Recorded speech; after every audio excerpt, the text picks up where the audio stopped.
Skill development కేసులో TDP అధ్యక్షుడు Chandrababu bail రద్దు పిటిషన్ విచారణను సుప్రీంకోర్టు మరోసారి వాయిదా వేసింది.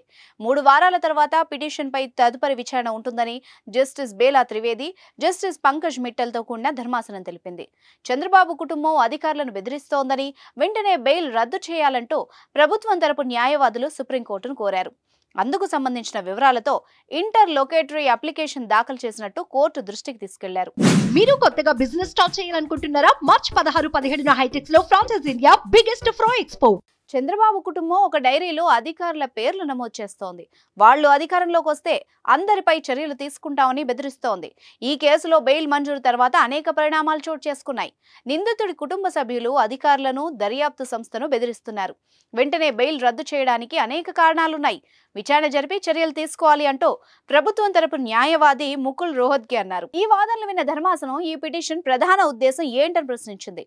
దానికి సమాధానంగా బెయిల్ రద్దు చేయాలని కోరుతున్నట్టు ముకుల్ రోహత్గి చెప్పారు. అయితే రోహత్గి వాదనపై కౌంటర్ దాఖలు చేస్తామని చంద్రబాబు తరపు న్యాయవాదులు కోర్టుకు విన్నవించారు. ఈ మేరకు ఇరుపక్షాల వాదనలు విన్న ధర్మాసనం విచారణను మరో 3 వారాలకు వాయిదా వేస్తున్నట్టు వెల్లడించింది.